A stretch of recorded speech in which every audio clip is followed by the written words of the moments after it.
What's up, everybody, and welcome to another episode of Drumroll Please, Zach and EJ Talk Sports. And I know what you're thinking. I know what you're going to say. You're going to say, EJ, at the end of the last episode, you promised us more episodes, more frequently. And here we are, a month and a half later, finally to episode number 17. But just like your favorite running back. It's 16. It's 16? The sign said 16. Okay, just like your favorite episode last week. What episode was it? This is 16. This is 16. Episode 17. No, this is episode 16. This is episode... I thought last time was episode 16. Are you sure about that? Okay, let's check it. I'm pretty sure it was We're going to have to episode start 17. again. We're on 17. I think, What? let's count it. Well, here's what I got to say about that. My drum roll on this last one was like really, really good. So what I'm going to go on with is... We sure this is an episode 17? 1, 2, 3, 4, They're all labeled. 5, Labeled what? 6, 7, 8, Some 9, are like 10, in the scrolls 11, of Alexandria 12, because it took 13, us 14. so long Yeah, it's to get to 15. 70 episodes. This is number 16. This is number 16? Do Yes. these episodes have names? I think... No. I think it just says, drum roll please, Zach and EJ Talk Sports. Should we give them names? Yeah, right. Like the we don't know what episode it is episode. Alright. Okay. So you're not going to do the drum roll again. You're just going to... That was a really good drum roll, but all right, we can I don't think you could have just kept going. we could have kept going, but you guys told me not to keep going. I didn't. No, I didn't. I mean, that's false information. Also, if you try to say Victor Wembanyama's name this episode for some reason, don't try to pronounce it. Don't say Mobamba. No. Okay. But here's the thing. We could have had a great marketing scheme. People may have been out there trying to find this lost episode.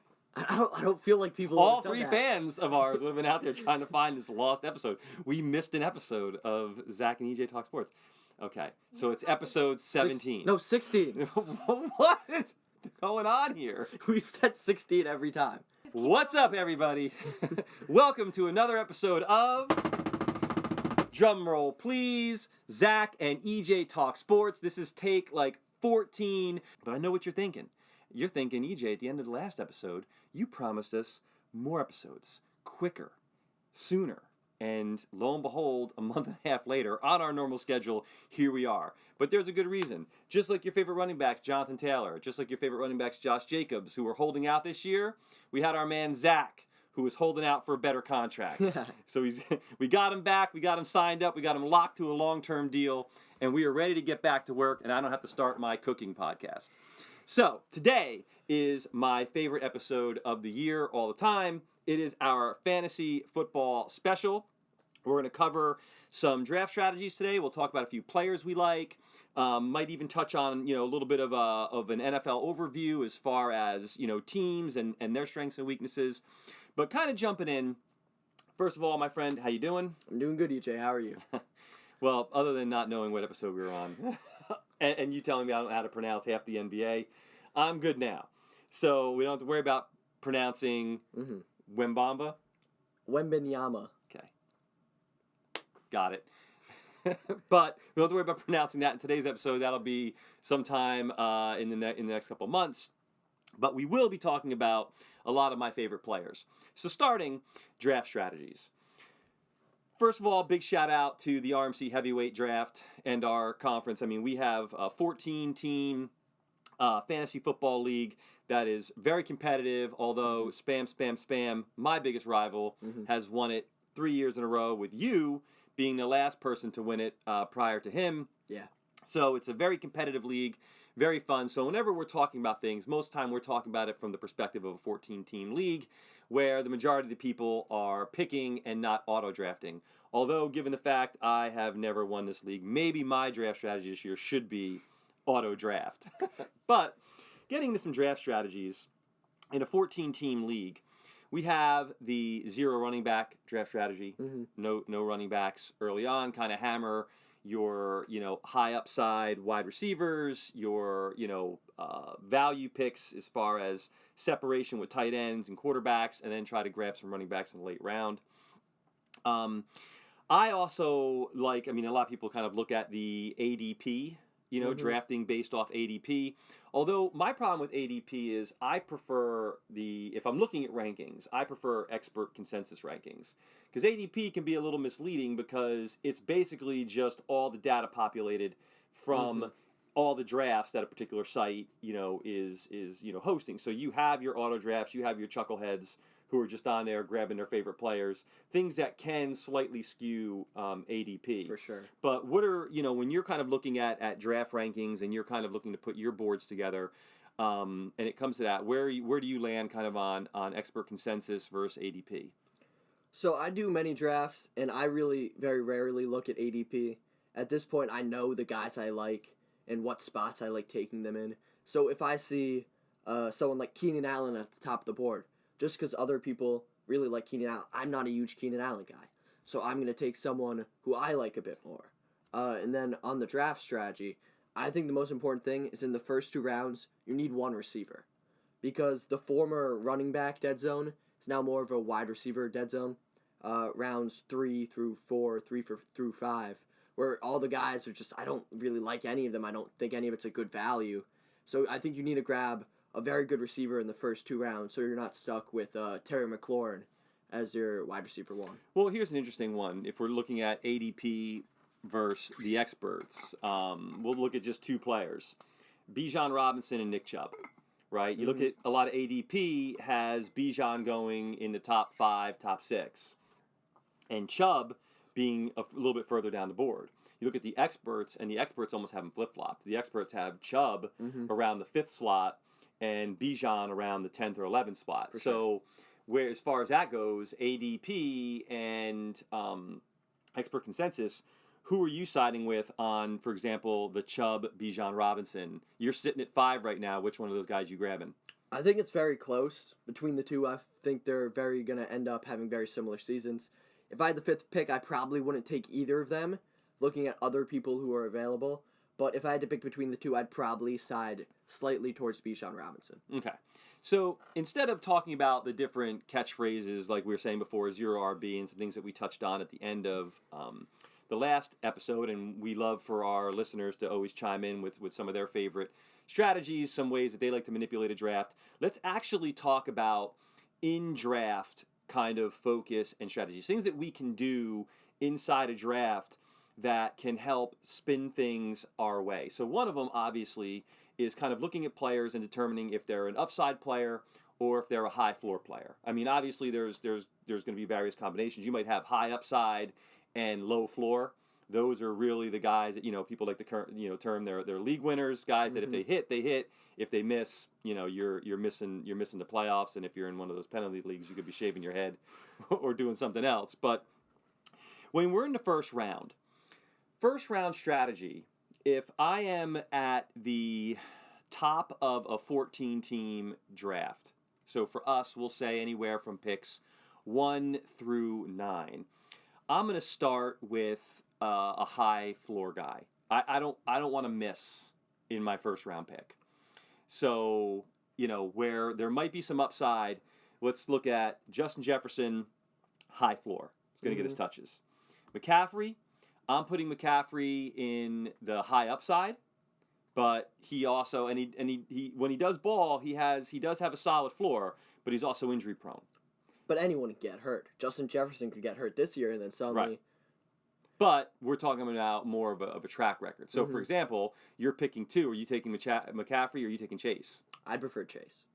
And why do you prefer Chase? I think Chase is the more. I trust him more to be on the field, and also when he's on the field, like I said, I really want to get a great receiver in the first. Right. rounds.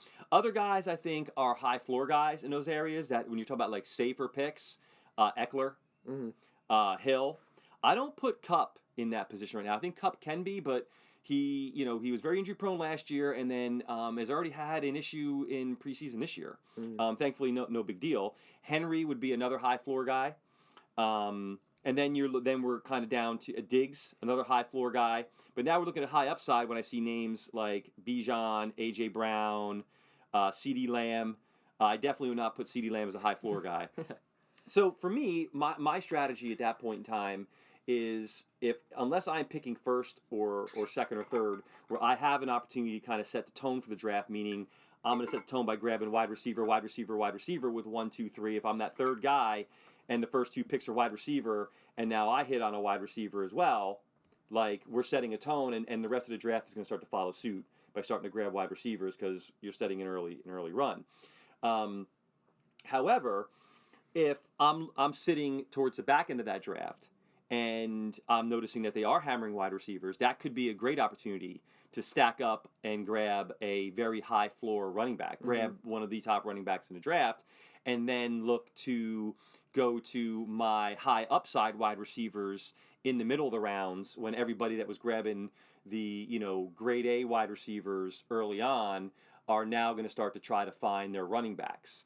So sometimes we can look at what the draft is giving us, or what the board is doing, and we can take it. We can let the players that are falling to us come to us and grab those, and then start hammering high upside later on. Where do you land with that? Do you like to be aggressive and just kind of grab your guys out of the gates? And a question to all you out there as well: like, do you like to kind of just go in, grab your guys, or do you like to let the draft come to you, and then take the solid play, go against the grain and grab your backs while everybody's grabbing receivers? Or do you like to hop on and roll with what everybody's with what everybody else is doing? If people are grabbing wide receivers, you're going to grab your guys. I mean, I definitely have my guys who I like to draft, but you do gotta pay attention to the draft. So let's say I'm looking for another running back and I really like James Cook, but there's a lot of other running backs available. I'm gonna go and grab a great receiver because I feel like more confident that even if James Cook goes, there'll be more running backs who I like. And really, that's what I very much noticed. In the late rounds, there's many running backs who I'm like, I'm comfortable playing this guy. And receivers, it's not so much.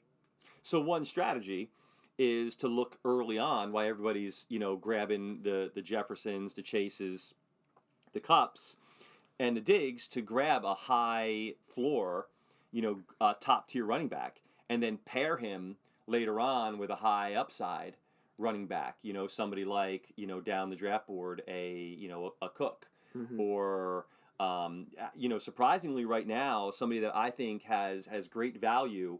And I said Cook, I meant a moment ago, James Cook, but also, Dalvin Cook right now is sitting, 3 or 4 rounds lower than where you're going to grab Breece Hall.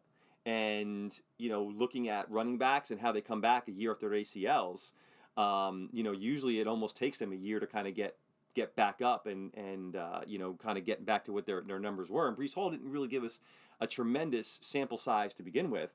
But when you're looking at the workload of the Jets' backfield and you're seeing Dalvin Cook sitting a couple rounds lower, I think, in some rounds he's, you're grabbing him in our league 14 team, you're probably getting him somewhere in between the 6th and 8th round. And Breece Hall is going to be gone before we clear the 3rd round. That to me is a lot of value. So I think for those of us out there who are patient and are willing to let the draft come to you and look for the value pick, there's a lot of value to be had. And right now I think guys like Dalvin Cook have a lot of value. With Treylon Burks being banged up, I think where DeAndre Hopkins is right now has a lot of value. I think Trevor Lawrence, who is going to take a major step as forward as a quarterback, and is a quarterback definitely capable of utilizing all his weapons. I think Christian Kirk is sitting at a great value compared to watching Calvin Ridley race up the draft boards right now.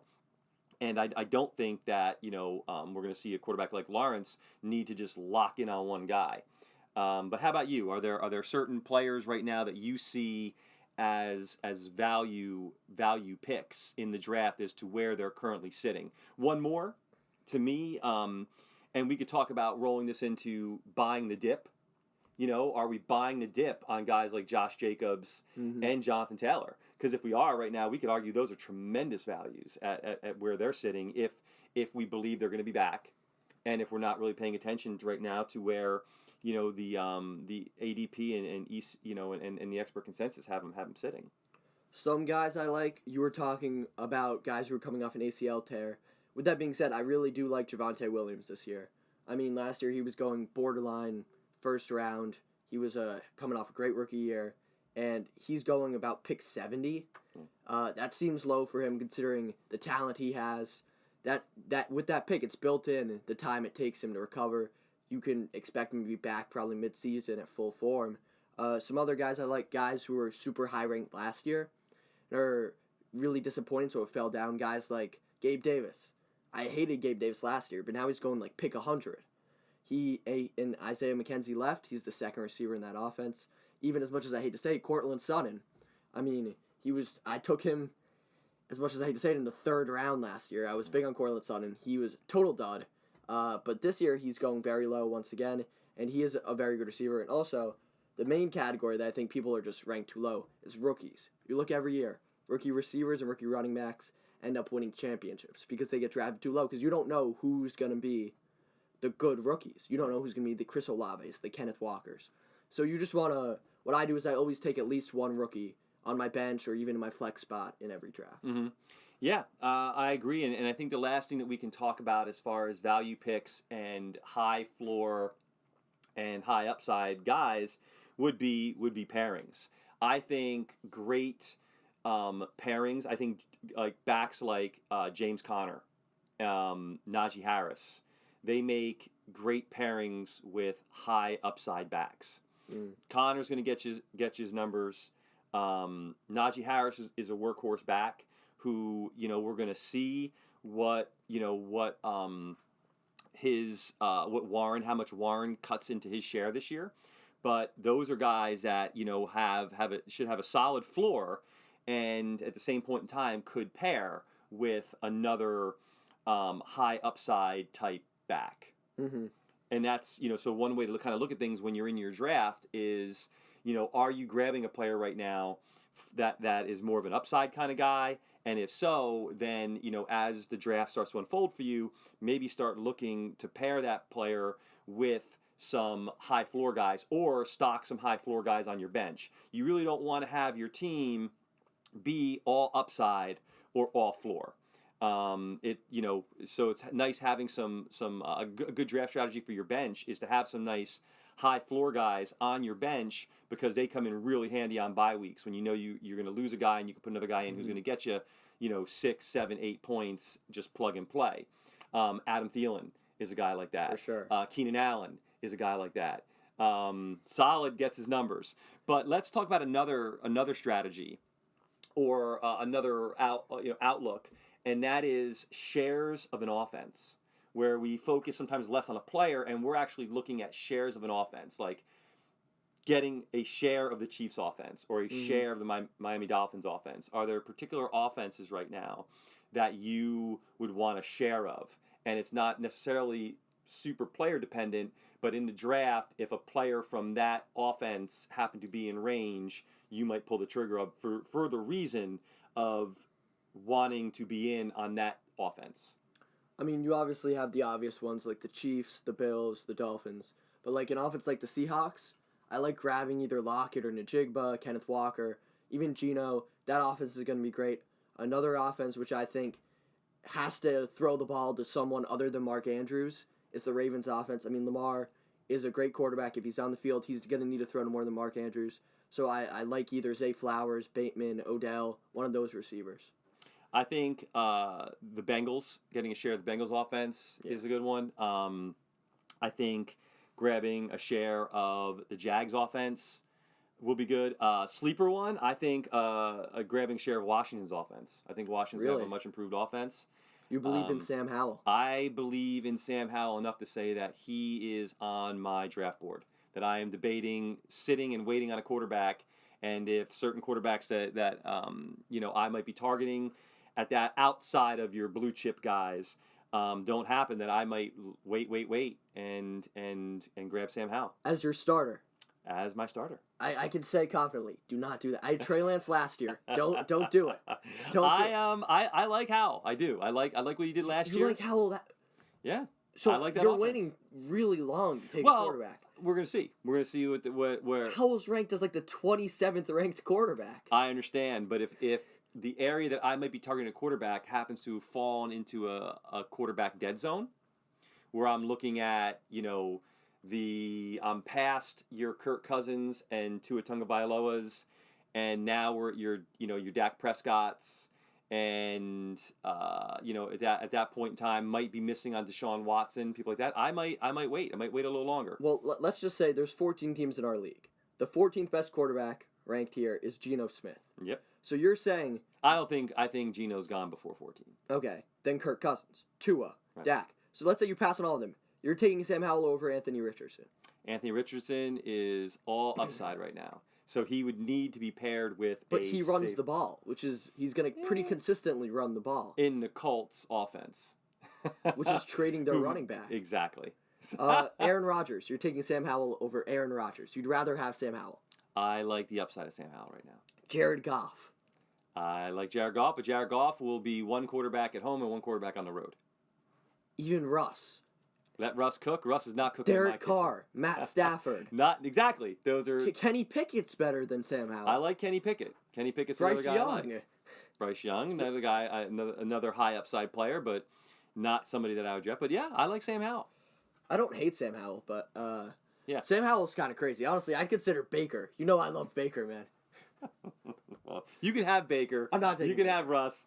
I am not saying I am going to draft Sam Howell as my QB1, but I am saying I like Sam Howell, and I am saying that depending on what I was speaking about before, with letting the draft come to you, grabbing shares of offense, and not being forced into a position pick at that time. If I have the opportunity, if it's picking between Dak and the quarterbacks that fall in that area that I don't really love, the Matthew Staffords, I mean, just your kind of safe plays, or I could hammer another wide receiver at that point in time that I like, or a high upside running back, I might jump on the running back or the receiver depending on what my draft looked like before that, and then wait, knowing that at that point in time everybody's grabbing you just named another handful of high upside quarterbacks that are sitting back there that I can go with, and I could always stream them if I need to. So there's sometimes there's a little bit more to play, in my opinion, coming from somebody that's never won the league, and probably is better served at auto draft. So please, that is my disclaimer. I like I like using my picks to early on to grab those solid guys, and then use my middle rounds to kind of hammer what people like to use as the catch term as your league winners. Your high upside guys, that might have a little bit of a floor that that might be lower than your tier 1 guys. And we have a lot of this year. We have a lot of talent at the running back and the wide receiver positions.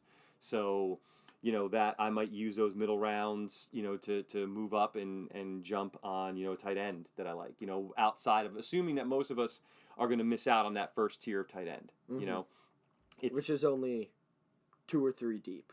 Right. And then you get to this year, I consider that second tier of tight end to be, the have the greatest depth in it. And also, a lot of players that, have the potential to, turn, to turn your team into a playoff or a championship team. You hit on the right tight end, this particular year, they're game changers. But who else are you thinking as far as since we're on tight end right now, who are some of those second tier tight ends that you are a fan of? So you got to look at tight ends who are obviously in a good offense. First of all, Darren Waller. I mean, Darren Waller is going to be, if he's on the field, he's going to be great this year. The reports are that he has great chemistry with Daniel Jones. Daniel Jones can't stop throwing the ball at him. I mean, we know when he's healthy, he's been a great tight end, and that offense is going to be good. He'll probably be the top target in that offense, obviously, besides maybe Saquon, who we'll see what his usage is this year. I like Darren Waller. I don't like Kyle Pitts. I can't get why Kyle Pitts is still ranked over tight ends who have had good seasons when frankly he just hasn't. Like Dallas Goedert. He's a good tight end and a great offense. I like Pat Freiermuth. He's going to catch touchdowns. And then like even Evan Ingram, like you said, Jacksonville's going to have a great offense. He was really good last year. Like I like David Njoku. I had him last year. I really like David Njoku. He's very athletic. He's good in the red zone. So I don't find it that hard to find a tight end in the middle rounds who you can very confidently take. Right. Well, and the problem, and that's the other thing too. We should always discuss too with drafts is when, and not meaning position, but when time of year are you drafting? We have a very late draft, so usually the cat's out of the bag with all the players. Like if we were drafting 2 weeks ago, you probably could have had Darren Waller, for a steal. And the dip on Jacobs was much lower. He's rebounding now. There's players that move up and down the draft board. So by the time we draft, which is a week or two out from the start of the regular season, these players have settled in to there really not being much mystery about their usage or how high or low a team is on a player. So yeah, where Waller was sitting, early on somewhere around tight end 10, 11, he had fallen that much. Now he's already up to, some people are putting him as high as tight end 4. Yeah. And I've even seen him go as high as tight end 3 ahead of Hawkinson. Kittle is another, what I would consider to be a high floor guy. He gets his numbers. He's there. Pitts, I think, is the high upside pick in that. If you're looking at, we're saying a second tier of, if we're using like sites like Fantasy Pros that are going to have Waller, Kittle, Pitts, Goddard, Freiermuth, Ingram, and Njoku, kind of bunched together in that area, I think your players like Pitts and Njoku are your high upside guys. But a player that I could absolutely wait for would be Chigakonkwo from Tennessee. Really like him. Dalton Schultz is a guy that is probably going to be steady Eddie for you. Sure. Rookie quarterback. Rookie quarterbacks love their tight ends. It's also why I like Hayden Hurst down in Carolina. I think that he was a little bit of a disappointment last year in Cincinnati. I had him and then ended up kind of letting him go. Yeah. Cole Kmet is another one. I like Cole Kmet. Yeah. These are I think another one that slips in my opinion a value pick is Tyler Higbee.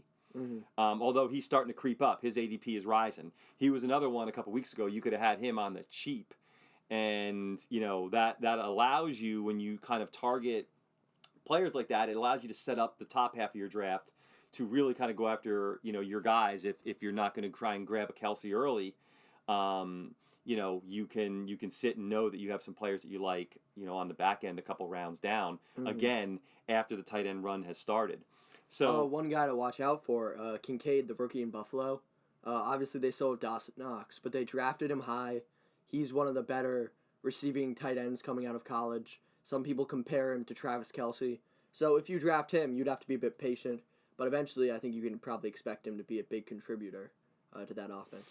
It's funny that because the second time that you've kind of referenced the Bills, as I'm actually, if I was fading offenses, I would actually fade the Bills offense. I'm not a huge like first of all, you look at the Bills last year, and I think by everybody's consensus they underperformed. And new offensive coordinator, and at the end of the year you have the meltdown in the playoffs with Stephon Diggs, and then that didn't seem to really resolve itself to start this year. And I think Diggs has been very clear that he wants the ball and essentially wants that offense to run through him. Dawson Knox still gets, a high percentage of the snap count. Kincaid is getting his reps, but he's kind of being used in the slot. James Cook back there, smaller back. We both like him. I drafted him last year, dropped him halfway through for injuries, and you picked him up. And he got hot. So you and I, we share a similar affection for James Cook. Gabe Davis, I'm not as high on, but I'm actually fading Buffalo right now. I'm not sold on the Ken Dorsey as the OC, and I think that division has gotten stronger. I like the Patriots. I like what they're building. Really? I do. I don't even know if I do. Well, I mean, I think that Bill O'Brien's going to be a huge upgrade. Oh, you couldn't have a downgrade. Very good point. I like Ramadre. I don't think having Zeke there hurts him at all. I think Zeke will kind of have some standalone fantasy value as well, knowing that he's going to be the inside the 5-yard line kind of back, and that's something that he excels at. I think Henry probably picks up some value with Gesicki being a little banged up. And I think that I think that offense is gonna take a step forward. The Jets, there's really not much to say. I mean, they're kind of putting together an all-star team, so having a share of that offense, with Aaron Rodgers, under center, which gives them a very high floor, as far as competency at that position. But if I had to pick a team in that conference to fade their offense, I'm gonna fade the Bills. That's a hot take. Yeah, I'm gonna fade the Bills. So let's wrap up the episode today with some fantasy football trivia for you, EJ. So we're gonna give you the last 10 years. Okay. How many can you name of the last 10 running back ones in fantasy? So this is 2022 to 2013. Running back RB1s. Mm-hmm. There's only one repeat. Okay. I am gonna say Eckler. No. All right, was I okay? Hang on a second. Let's see here. RB1s. Jonathan Taylor. 2021 was Jonathan Taylor. You got one. Okay. Let's see here. Christian McCaffrey. 2019 was Christian McCaffrey. There you go. Okay, let's go with Dalvin Cook. No. We were just talking about this guy like right before it started. Derrick Henry. Yes, but that was the guy we were talking about. 2020 was Derrick Henry. Okay, so I got 3 so far. Yeah. And let's make this fair. So I'm only allowed to get 3 wrong. So I've gotten 2 wrong so far. Or have I gotten 3 wrong already? Doesn't matter. We'll say I got 2 wrong. Okay. So I'm allowed 1 more. Let's see here. RB1 Saquon. No. What do you know? Saquon was really good. Zeke Elliott. No. Okay, I give up, man. Tell me him. So you didn't even get last year. Last year was Josh Jacobs. Then It's because I'm tired. Because I had Josh Jacobs 2 years in a row before that, and he let me down. 2018 and 2017, we literally were talking about this guy for 5 minutes before we started recording. Todd Gurley. Oh, yeah, Todd. 2016, we got David Johnson. 2015, Devonta Freeman. Devontae. I think I had Devontae that year. And Really? then traded him for like a bag of peanuts, unfortunately. 2014, Yes. DeMarco Murray.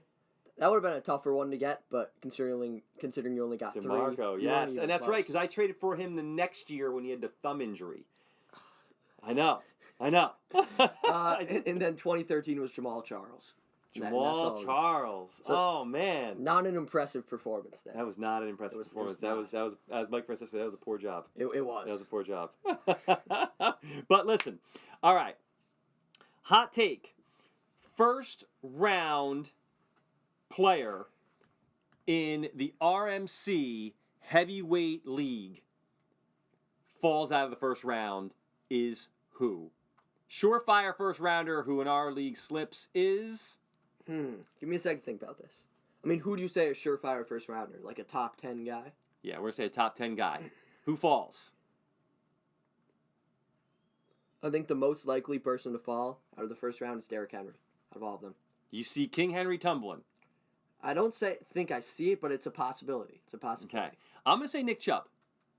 You think he falls out of the first round? I think, based off our drafts last year, and Chubb tumbled last year, I think that with our league, who likes to flash and likes to bling, I see Bijan jumping up.